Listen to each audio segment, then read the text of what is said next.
Is it that time again? Yes, it is. Time for another hot topic. Time for another hot topic. So go topic. ahead, get your phones ready. 1-800-921-3477 or 816-526-7234. Come on. Let's talk about it. Yeah. Come on.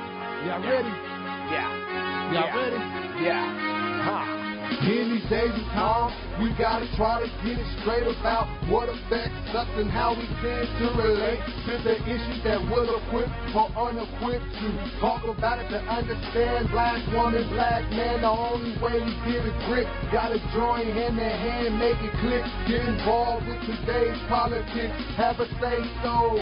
The more you know, the more you grow. Together we move fast, divided we move slow. Yeah. Hot Topic is a whole nother show.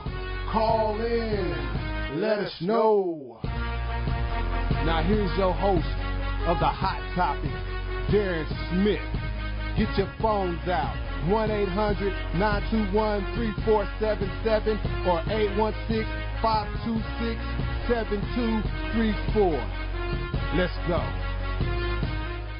Good afternoon, ladies and gentlemen. Welcome to another edition of Hot Topics. I'm your host, Darren Smith. Do a little housekeeping today before we are joined by KCTV5's Michael Coleman, the sports director. Want to let you know that on the 29th of September, the 88th anniversary comes to a conclusion for the Metropolitan Spiritual Church of Christ. At 11 o'clock a.m., all the way from Chicago, Illinois, world-renowned gospel singer and preacher, the Reverend DeAndre Patterson, will be bringing the message as well as providing a concert at 3:30 that afternoon. So make sure, and the concert is free, so make sure on September 29th that you are there at 11 a.m. and 3:30 p.m. at 1231 Garfield, Kansas City, Missouri, where Bishop James Tyndall is the preacher. And today I am joined by the great, and actually the cleanest sports director that I have ever seen here in Kansas City, Michael Coleman. Michael Coleman, how you doing? Put the headphones on, sir. All right. Well, good morning. How you doing today? I'm doing well. How about yourself? I'm doing just fine. Well, first of all, let's give our audience, because I got a chance to meet you last year at the Urban Summit. Give the people a little background of where you came from and how you ended up here in Kansas City. Well, I came here just over 3 years ago from New York, Long Island, New York. I worked for a cable outfit there, Cable Vision. They're the owners of the Knicks, the Rangers, Madison Square Garden, blah, blah, blah. In fact, the news is like in the middle of the food chain. It's not priority. But I spent 8 years there, and I grew up in Lawrence, went to Lawrence High, played football at Coffeyville, went to SIU. Got my degree in speech communications. And also when I was there at that time, the great Gail Sayers was my athletic director. So he's kind of an influence for me when I was a kid growing up. The very first time I was on camera was in a commercial with Gail Sayers. And it dealt with staying in school and why school was important. That's when athletes used to preach school. They don't do that anymore. Probably because they don't get paid. And I wasn't looking for another job or anything, but a good friend of mine, Blaise LeBay, some of you may be familiar with him. He was my news director. He has since left to go to San Antonio just about a month ago now. But we worked together early in our career. He was my sports photographer. He worked his way into management, became a news director. Kansas City hired him out of Oklahoma City, and the GM and he were brand new. A nice tandem. Bobby Touche was his name. Bobby Toach. So Channel 5, as you all know, didn't have a sports department. They didn't have the commitment to television sports. They outsourced their sports reports to Metro. So Blaise and Bobby are like, okay, the first thing we need to do is bring sports back. I think since 2003 when William Jackson was here. Yeah. From 2003 on up until I got here in 7 years roughly, they didn't do sports in-house. And I don't know anybody that's had a chance to bring back a sports department at a major market affiliate. So that was the challenge for me, and that was the hook. It was cool to come home, but my mother's in North Carolina, and my sisters are in D.C. and North Carolina. So other than family and friends, I don't really have immediate family.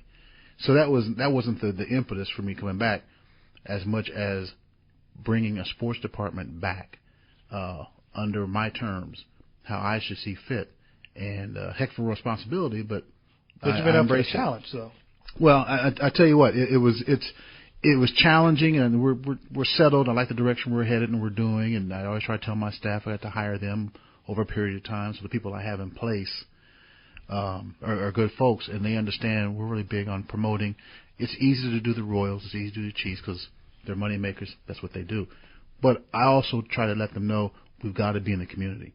We've got to talk about the high school kids and the small college kids also, because it's not just about the guys who get paid to play. It's about those who are going to school and who have a commitment, because let's face it, if you want to play sports locally, you got to go through a bunch of hoops and hops to get there. Right. So the fact that you're able to achieve that tells me you're committed, and I think we should always promote the local kids. And one of the things that I enjoy in my outings with you that I see is that you have been active in the community, and have been a part of the community where there are functions going on. Even if Channel 5 has nothing to do with it, you're still there. So, so to be seen in the community and being involved, goes a long way where people can actually approach you and talk to you where, a lot of times people may think, well, he's kind of standoffish or whatever because of the job and because of the title. But you're just like, you're just an everyday Joe that, from the outside looking in. Well, I appreciate that. And my whole thing on that is, if you want people to let you in their living rooms on a nightly basis, the least I can do is get to know the community and be in the community. And I've always been that way. So I enjoy going out and shaking hands and talking to folks. And I mean, let's face it, when you do what we do, you're to a degree a public figure. And if you're so full of yourself, and if you are a fake, viewers and listeners are not stupid. And you have to treat them with a lot of respect. Yeah, so you have to respect those people at all times. Excuse me. Well, speaking of which, let's talk about this weekend's activities. Saturday, let's start off with the Missouri Classic. You got a chance to see it from up high. I was broadcasting the game, so I'm not sure, but I wanted to get your take on what you thought of the game and the Classic. And I think it was a downer that they fired Doug Williams, in the middle of the week. I mean, the poor guy was out there promoting and stumping. And now I'm gonna tell you something. Now I was the last person to do an interview with him, so just watch what you say. I want to make sure you got your. I had him on Sunday. And I had him on Monday. And one of the things because we know about Doug Williams, we know what he's brought to the NFL, and so in a situation like that, what I was trying to do, and he did a great job at it, is talk about the why that he's at Grambling, right? And because we know that's where he made his name at first before the NFL, and he had talked about how Coach Rob had been a great influence on him, and his older brother was a coach, and he wanted to be like his older brother. So that was a very timely conversation we had, considering what happened 2 or 3 days later. But again, as I said in my sportscast, it's not the Doug Williams Classic, it's the Missouri Classic. And if you've made plans to come, keep making those plans, because it's not about Coach Williams. Although, he was missed because of the marquee name, obviously. But still, those players, they turned out a pretty good performance on both sides of the ball Saturday. A pretty good turnout for it to be the first time around. And KC, if you want this to come back, which I hope it does, I'm pretty confident it will, just keep supporting it, because you're the ones in charge. You're the boss. You will, by your reaction and your action and being proactive, will determine whether or not they come back here next year. Now, years ago when I worked in Austin, Texas, Al Wash, who was the promoter of the event, he lives in Dallas. Our paths had crossed, but he did the same thing in Austin. Right. He brought a classic there. It wasn't these two teams, but it took off. And you wouldn't think that something like this would take off in a city where the University of Texas rules everything. I mean, if there was a Scrabble game and UT was involved, it'd be a packed house, because that's how much folks love their Longhorns. So the fact that Classic then, and I'm not sure if they're still doing it, it's been a long time since I've been in Austin as professionally, it was such a great turnout. So if Austin can do it with their strong allegiance to Texas Longhorns, surely it can happen here in Kansas City on a steady basis. I talked to the mayor when we were broadcasting the game Saturday, and I asked him, the Classic is a great idea, but also what he thought about possibly having an HBCU college basketball tournament at the Sprint Center, and he had never heard of something like that before, but I told him that they do it in the CIAA, right? Over in the Carolinas, and I told him, I said that, it would be good, because if we want to keep promoting stuff like this, and the tourism that will be involved is, you have 16 teams that schools that can come in, they'll bring people, they'll bring their family, student body, that's just more money, and that can come into our city. And he was kind of receptive to that. What do you think about an idea of something like that? Well, I think what the Sprint Center has to do and KC has to do is be proactive, come up with ideas, think out of the box, and don't take for granted that because we're located where we are. Because a lot of folks from Nebraska and Oklahoma and the surrounding region, the surrounding states, they'll come here to watch LeBron James as they're going to be in town here next month. They'll come and support that, and they'll come and do the NASCAR thing as well. So think outside the box the way other local sports have. Like I said, with NASCAR, the people who go to NASCAR and make it a success at Kansas Speedway, they're not from Kansas City. They're from around the region, and KC is a go-to destination when you have events like this. And I think if it can happen in NASCAR where they don't have a home team per se or a home driver, Big 12 is different because the folks know about the ball players here. But even sporting Kansas City on a Tuesday night, that stadium is packed. Right. And not just for Kansas City, Kansas, or Kansas City, Missouri people, again, from people from around the region. So if you have a product that is attractive to folks around the region, because KC folks are going to turn out, that's where you make your pull. And I think as long as you're thinking outside the box, I think it's a great idea. I think it's a workable idea. I've always wanted to know what's a normal day for a sports director. Give us an idea on how you pick and choose what shows up on the air. Give us like a regular a Monday. Everybody has their own way of doing things. I'm a single guy, so my schedule is flexible. That I'm kind of on call. Now, I'm lucky in the sense that sporting events are scheduled, so I don't have to worry about being called and said there's 2 referees on 5th Street. I think a game's about to break out because we know that game's not till Friday or Saturday. We already know that because we have a schedule, unlike a breaking news item with a fire or a robbery. So that's cool in that respect. So for me, like today, we're obviously Chiefs. Wrap up with the Chiefs, what they did. Sporting KC has a press conference going on at noon, their weekly presser. Of course, the Royals are at home for the last 6 games of the regular season. I may decide to go live at the ballpark tonight. And so what I try to do is make it creative and make it not seem like work. And it's not work for me. If you find something that you really enjoy and you get a chance to pay your rent with it, it's work. And people are friendly because people like talking sports. There are two pieces of conversation you can have with somebody and no one gets offended for the most part: sports and weather. If you're waiting in line at the post office, and I still do wait in lines at the post office, you don't want to talk politics, you don't want to talk religion, but I guarantee you, throughout the city, everyone's talking about what happened yesterday at Arrowhead. Yeah. There's no doubt about it. And there are some folks talking about what happened at Arrowhead on the day before. And there are folks who went to both Saturday and Sunday and loved both of them and talking about both. So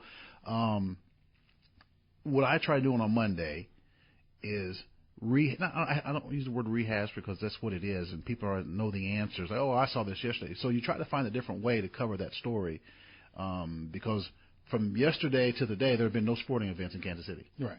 The only thing that's going to be fresh would be tonight when the Royals and Cleveland play beginning at 7 o'clock tonight. So I try to find a different aspect or a different angle of a story that happened on Saturday or even Sunday, just for reaction from the folks. Because you're not going to – there's nothing that's going to be new about that game. Dwayne Bowe got that touchdown. The Chiefs did get a field goal blocked. But now find the angle, and that's what Andy Reid was provide today with his presser about what happened and what he saw. Because now he's had this game, he's looked at the tape, it's soaked in, he knows what he wants to talk about. So what I try to do is what we're doing on Monday is the reaction and the different angle from what you saw on Sunday. Okay, and we'll talk more about the game in a second. But there's also another aspect of what you do, and you host a sports talk show. With the Sideline Sports Talk. Talk about that some for our listeners. Well, I was approached last year by Leandria and Steve Walls and about doing this. I know years ago I think this was taking place in the name of Derek Thomas and his Third and Long Foundation, and they wanted to revive it, and I thought it was a great idea. And so my hook on that was it was an opportunity to do something in the community. We held it at the 9th inning, which I think is a great meetup spot. Because it's where we can go to. Right. We can feel comfortable in that whole bit and not feel like we're out of place. And it's like all of Kansas City can. It's not just one-sided, and that's what I like. And so I think if you bring foot traffic to an opportunity and eat, drink, and listen. Talk about sports. Talk about sports. I mean, it's a campfire is what it is. So they approached me about doing it, and I did it, and we're going to start up again. I think it starts today. I won't be able to be there today, but again, it was an opportunity to be in the community and let folks, to your point earlier, come in and shake your hand, say, how are you? Yeah, and speaking of which, that will take place tonight at the Extreme, I believe it's at the Extreme Grand Prix Indoor Family Fun Center tonight.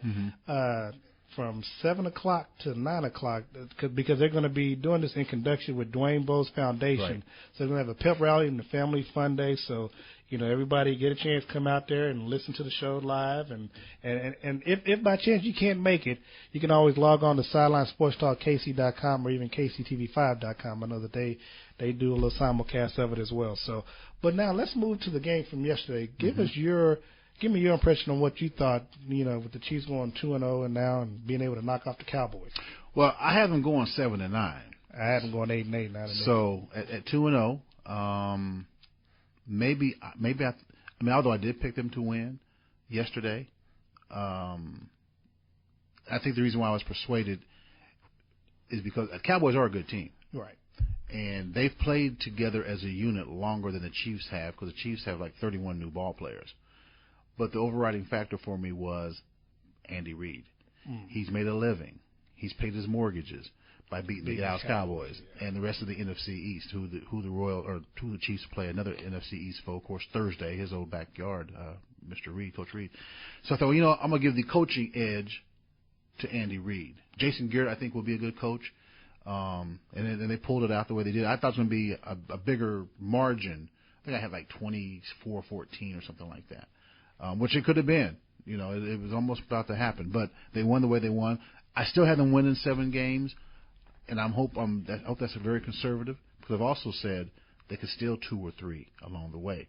But no, I like what they've done. I'm as a former offensive player, a running back in college, I want to see more running and not from the quarterback. I mean, you only got one quarterback. You don't want to bring the number 2 guy in. I'm not saying that Chase Daniel cannot do the job, but the Chiefs didn't open the season planning on using Chase Daniel. Their guy is Alex Smith. And what I like about his running, it wasn't a panic, I got to run the ball. He checked down, it's covered. All right, you know what? Let me go ahead and get what I can. He's got that slide down pretty good. Last year when he played against the Rams when he was a 49er, he got that concussion, which helped him lose his job to Colin Kaepernick. Not a bad deal for San Francisco, obviously. Right. But he would have a better deal for Kansas City. So he's a smart player. He's a player. He's not a Peyton Manning. He's not a Peyton Manning in terms of the power or accuracy of the arm. But he is Manning and he is Brady when it comes to slowing the game down, surveying what's going on the field, and making a decision. He's a good and not turning the ball over. Not turning the ball over. He's a good decision maker. Have you gotten used to seeing Andy Reid in that red? No, it's like a big old tomato on the sideline. It's still, for me, it's still hard knowing that he's going back to Philly. Let's talk about that game briefly. What do you because from the Monday night game last week, I was like, man, Kansas City's gonna have some problems. If Philly can get this offense going, but somehow, some way, it looked like San Diego may have had a little medicine for it, but they still put up 30 some points. Yeah. So what do you think the Chiefs going to need to do this week to pull off the upset? Well, I was surprised and still am that San Diego was playing the way they're playing, because they were supposed to be like the doormat. Right. And I had 2 of those wins for Kansas City coming against San Diego, and not that it still can't happen. I had the losses coming against San Diego. Did you really? Yeah. Well, Phillip Rivers is Phillip Rivers. When he's on, he is on, and I think the mere fact that he was sharing the same stage as Michael Vick kind of got him amped a little more, because we all talk about Michael Vick. We don't talk that much about Phillip Rivers, although he's an outstanding talent. So I think that was just a case of 2 gunslingers. Now, is Alex Smith a gunslinger? Well, we don't know, which is why I think you're going to need to rely on number 25 more, just to kill that clock. You got to keep Michael off the field. I mean, Michael Vick, he's still got some juice in those legs, and Mike is playing such spirited ball right now. I think part of it is he's tired about the love the young guns are getting. The cats that he made it possible to to come and play at the Wilson kid with Seattle, who was tremendous. And I know RG3 didn't have his game last night. But guys like that come along because of Michael Vick. And I think Michael still wants to prove that he still has the stuff and still has the juice. And being competitive as he is, as is his former coach, there's a little personal thing going on there. I don't think in a negative sense. I think Michael likes the offense. They've opened it up for him. I think Andy Reid tried to protect Michael because Mike takes some hits. Mike takes a lot of hits. You're right, yeah. And I don't know if he can go the whole. I don't know if he can go the next 14 weeks taking those kind of hits, because he's going to get hits Thursday night. Yeah, he's going to get hit. Yeah, and the number 2 guy, his name escapes me right now. I know Matt Barkley from USC is number 3. Right, I know. Yeah, but number 2 is not a Michael Vick. Foles, Nick Foles. Nick Foles, very good. Nick Foles, Foles. Foles is not Michael Vick. No, he's not. And so I'm imagining they have a backup offense.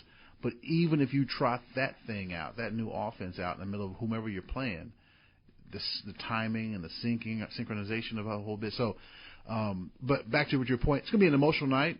Donovan McNabb they're going to retire his jersey, which I think is. That city never treated Donovan McNabb with too much respect. From the time he first got drafted, in case I don't know if you remember, he got booed. I remember. Syracuse, I remember. He got booed, and he's turned in a great performance. Then Terrell Owens comes in, throws his ointment in there, and I just thought the respect factor for Donovan was not fair. So that's why I'm glad Thursday they're going to retire his jersey. I think the only thing that I would, I guess, disagree with you on as it comes to Donovan was that he was always seen as a company guy, right. And not one that when there be certain issues that would come up, he wouldn't make a stand or he wouldn't take a stand, not want to side against management. And I think that kind of hurt him in the locker room some because when T.O. was there, like you said. When T.O. had a contract issue, he wanted Donovan McNabb to stand up for him, and he didn't. But another running back, one of his other offensive players, Donovan McNabb got involved in that, and people were looking like, well, whoa, wait a second. Now, and he has been criticized for being a company guy. He just knows where his bread is buttered, and I think the thing with T.O., now, T.O.'s just an example now. No. That's like I wonder about Hugh Douglas. How because he's a real strong cat, a real strong leader. And then his falling out with the 2 people he works with ESPN, it kind of tells me some things about him. But no, that is a rip, and I cannot disagree with you. That is a rip against Donovan McNabb. And unfortunately for him and the Eagles at that time, that stuff got outside the locker room. And that's unfortunate. So that you're right. He was a company guy, but he was a leader. I think he was a leader. He caught all that flack, and I just wish they could have won that Super Bowl because I think for him that's going to be the difference maker whether or not he gets to the Hall of Fame. Yeah, I've noticed that too. And the other thing too, because I've always was there something underlying between he and Andy Reid to where they end up, because granted, okay, we both agree he's a company guy. But it still shows a matter of disrespect and a little disloyalty for somebody who's been a company guy where you get traded to an in-division, rival. Normally they try to send you to the other conference or something so they don't have to face you. But, they sent them to Washington, D.C. Well, and there shouldn't have been any beef. Look who gave Mike Vick his first shot when he came out of Leavenworth. That speaks volumes to me. Because Mike Vick was not going to be touched. And if he was going to be touched, it was going to be by somebody like Jacksonville just for seats, putting people in the seats. And I think And to this day, I question why. Well, I kind of understand. Well, I know why Kansas City didn't bring him in. Oh, yeah. Yeah. Well, no, and that's not the criticism of KC. You got to know your locker room. And let's face it, we know now. They had their hands full times 10. With the Javon Belcher situation, all that kind of stuff. They talk about a distraction for Michael Vick as well. And I think Andy Reid, his empathy comes from the fact that he had 2 sons that kind of fallen off the tracks in terms of their lifestyle, and they both went to prison, and when one OD'd 2 years ago now. So I think Coach Reid I think it gets to be a point in your life, especially in the NFL, when you know what's real. Yeah. And I think his last 2 years in Philly, the reason why his game went south, I'm talking about Coach Reid, is because home was getting in the way. He had to be concerned about his family. And one thing about the National Football League, folks, and you can ask Dick Vermeil because he got out of it because of the burnout factor. All of your attention has to be with that football team. That's just, it's not like that in baseball, although the season is much, much longer. It's not the way in the NBA because the ball players run the NBA. In the NFL, your coach is there 24/7. He cannot even think about deviating from that task, as tough as it is. I know there are some football widows in terms of the coaches and whatnot when their guys leave. And I think that took him away from what he needed to be, the family, the home. So now here in Kansas City, he has no previous tie. Nothing crazy has gone on for him since he's been here, and that's where his focus is. And I think, again, back to him reaching out to Michael Vick when nobody else would, I remember the quote he had upon making that decision. And he cut a lot of flack for that. But his point was, I just hope that when my son gets out of prison, somebody gives him a second chance. You're able to make moves once you're exposed to a situation and you can put yourself in that person's shoes, and you're like, wow, if I don't give Michael Vick a chance, who will? And maybe somebody, the good karma, will rub off and give my sons a second shot. So I think for him it's a personal thing as much as it was a professional thing. Did you get a chance to catch the fight Saturday night? I did see the fight. What did you think? I don't know what the woman judge was thinking. I didn't see no tie. 117. So what fight was she watching? I didn't see which fight she was watching, but Floyd Mayweather is a bad boy. We all have known that. This cat could take time off and go to jail and come back out and win a fight. I mean, that's just how bad he is. And I come from the Ali generation, and someone made a claim today, best fighter pound for pound. Like, oh, wait a minute, there's some few folks on the front of that list, including Sugar Ray and. Man, I tell you something, man. It amazes me because it's like you get all these fighters, and it makes you wonder if it's just more or less the hype because. Especially Canelo with his record, you think, okay, you're going to put up a nice showing. And it's like, but once they, it's like everybody can do all that talk, but once you get in the ring, yes. And I noticed, you can't hit the man. I mean. Well, he said I couldn't catch him. Yeah, I mean, and it's like, and when they're right, real close to each other, you're like, okay, can you swing? Can you jab? Can you do an uppercut? And it's like when they do, it bounces off his, off the shoulder or something, and it just hits the wind. Well, I think boxing fans, including us, we're kind of at the mercy of who they're telling us are bad boys. You know what I'm saying? I had never heard of Canelo. Never. Okay? And he's got like 3 belts, and he's this and that, and he was the bigger fighter. He's only 23 years old. Or I think he's 23, because I know Mayweather was 36. I thought, well, shoot, he must be a bad boy, man. 40-some fights already. Hope he can handle this. I don't know. Floyd, you might be, but... Again, we're at the mercy of the hype of the opposition. We've known about Floyd Mayweather for years, and let's face it, the boxing machine, when it comes to promoting their guys, as treacherous as it used to be, it's not that treacherous today, but we're at their mercy. If you tell us so-and-so is a bad boy, we got to take your word for it. Mike, I want to thank you for joining us today, but before we let you go, I want you to tell us what to look for this Thursday night and what the final score is going to be. Well, look for... see if the Chiefs' defense can get some penetration, just getting Mike Vick's way. Get in his way, get him off his timing, and be prepared for a run, and be ready to wrap him up. You're not going to just one-arm tackle this guy, number one. Number two, if it becomes a shootout, does Alex Smith have the guns to go vertical? Can he go downfield? Can he move the chains and in an undink and dunk kind of way, i.e., pass for 6 yards, can you reel off a 58-yard pass, catch and run, to put your team in good field position? Final score? Dang. I gotta put you. Right now it's too early, man. I'm still getting over this game, but I'll do it this way. Kansas City 23, Philadelphia 19. Philly 30, Kansas City 24. Okay. They've been able to score 32 weeks in a row, so I gotta give them that. Right. But until next week, I'll be with the superintendent of Hickman Mill School District on next Monday. Until next time, God bless you. Bye-bye now. Lots of peace and love. Thank you for joining us here on Hot Topics with Darren Smith.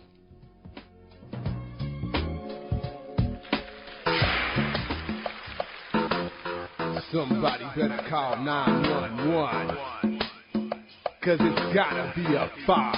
As hot as it is in here. Hot Topics on your radio. Playing Kansas City's best variety of contemporary and traditional gospel favorites. 890 GGN.